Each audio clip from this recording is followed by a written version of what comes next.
Hello বন্ধুরা, সবাই কেমন আছো? আশা করি অনেক অনেক ভালো আছো। তো সহজভাবে শেখা চ্যানেলে তোমরা সবাই অনেক অনেক স্বাগত।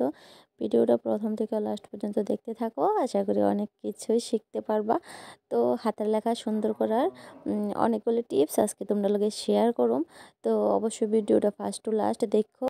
আর হাতের লেখা সুন্দর করার লাগিয়া আমার চ্যানেলে কিন্তু আরও অনেক ভিডিও শেয়ার করা আছে, তোমরা অবশ্যই যাই দেখাইও, তোমরা অনেকটা উপকার আইব। তার সাথে সাথে অন্যান্য শেখার মতো অনেক ভিডিও কিন্তু আছে।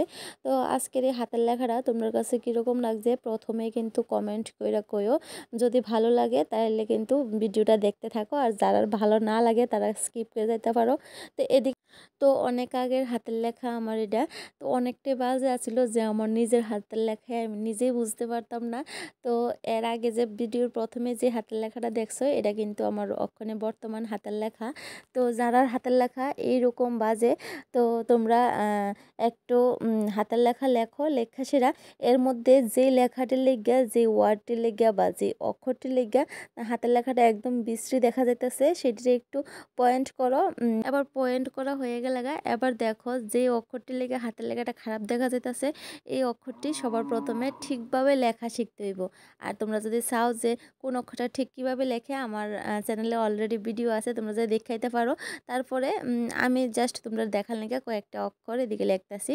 তো তোমার কাছে যে অক্ষরটি সুন্দর লাগতেছে না বা যে অক্ষরটি লেগে হাতের লেখাটা খারাপ দেখা যাইতেছে, সেই অক্ষরটি প্রথমে বাচ্চা সেরা সেই অক্ষরটিতে সঠিকভাবে সুন্দরভাবে লেখা শিখো, তারপরে কিন্তু হাতের লেখা অটোমেটিক সুন্দর হইব। তো এদিকে আমি জাস্ট কয়েকটা অক্ষর তোমরা লেখা দেখাইলাম। তো একবার প্র্যাকটিস করলে কিন্তু কোনো সময় হইতো না, একটু চেষ্টা করা লাগবো। তো তারপরে দেখবো অটোমেটিক হাতের লেখা সুন্দর হইব। আর হাতের লেখা সুন্দর করার মতো বা অক্ষরটি স্পষ্টভাবে লেখা অনেক ভিডিও কিন্তু আমার চ্যানেলে আছে, তোমরা অবশ্যই যে দেখাইও, অনেকটা উপকার হইব তোমরা। তো তারপরের পয়েন্ট হইতেছে যে কোনো একটা লেখা তোমরা যদি লেখো, লেখার ওয়ার্ডটি কিন্তু সব কয়টা সেমভাবে লিখতে হইব। যেগুলা মিডলের ওয়ার্ড এটি কিন্তু সব কয়টা সমান থাকতে হইব, যেগুলা উপরের দিকে উঠবো সেগুলো সমান থাকতে হইব, যেগুলো নিচের দিকে নামবো সেগুলো সমান থাকতে হইব, তাইলে কিন্তু হাতের লেখাটা দেখতে সুন্দর হইব। তো যারা আমরা জানি না যে কোনটা উপর দিকে উঠবো কোনটা নিচের দিকে নামবো, এটি কিন্তু অবশ্যই আগের থেকে দেখে লইতে হইব, নাহলে কিন্তু হাতের লেখাটা একদম বাজে দেখাইব।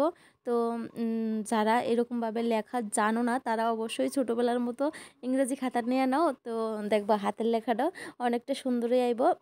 তো তারপরের লেখাটা দেখো, উপরের লেখাটার থেকে কতটা মানে আলাদা লাগতেছে, কতটা সুন্দর লাগতেছে। তারপরের পয়েন্ট হইতেছে যে একটা ওয়ার্ডের থেকে আরেকটা ওয়ার্ড মিনিমাম একটু দূরত্ব রাখতে হইব। একটা এরকম না যে বেশি দূরত্ব বা আবার বেশি কম দূরত্ব, তাইলে কিন্তু হাতের লেখাটা একদমই সুন্দর দেখা যেত না। তো হাতের লেখা সুন্দর করতে গেলে কিন্তু একটা ওয়ার্ড থেকে আরেকটা ওয়ার্ডের ডিস্টেন্সটা সমান রাখতে হইব, তাহলে কিন্তু হাতের লেখাটাও অনেকটা সুন্দর হইব। তো দেখো উপরের লেখাটার থেকে নিচের লেখাটা কতটা সুন্দর লাগতেছে। বেশি ঘুরেন না ফ্যাশনের লেখার থেকে স্পষ্টভাবে সুন্দর করে মানে সমান করে লেখলে কিন্তু হাতের লেখাটা অনেক সুন্দর হয়। আর ঘুরেন না ফ্যাশনের লেখা কিন্তু সবাই সবসময় বুঝতেও পারে না, তার লেগে কিন্তু স্পষ্টভাবে একটু সুন্দর করে লেখলে কিন্তু হাতের লেখাটা বুঝতেও সুবিধা হয়।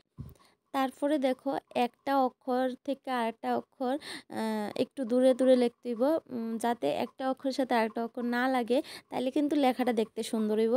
তো আমরা হাতের লেখা সুন্দর করতে গেলে কিন্তু অনেকগুলা টিপস মাইনা চলতে হইব, তাইলেই কিন্তু আমরা হাতের লেখা সুন্দর হইব। আর মনের মধ্যে সবসময় নিজের প্রতি কনফিডেন্স রাখবা যে আমি পারুম, মানুষ পারে না এমন কোনো জিনিস নাই। আর অন্যরা যদি পারে তাহলে আমি কি লিখে পারতাম না। আর আমি কিন্তু আমার ভিডিওতে বেশি এডিট করি না, কারণ যেটা রিয়েলিটি সেটাই তোমরা লোকে শেয়ার করতাম চাই। আমি চাই যে আমার ভিডিও থেকে অন্যরাও যাতে একটু উপকৃত হয়, তাহলে কিন্তু আমি নিজেরা অনেক গর্বিত মনে করুম যে আমার ভিডিও দেখে সেটা কেউ উপকৃত হয়েছে। আজকের ভিডিওটা যদি তোমরা উপকারে আয়ে অবশ্যই তোমরা বন্ধুরা লগে শেয়ার করো, তারাও উপকৃত হইব।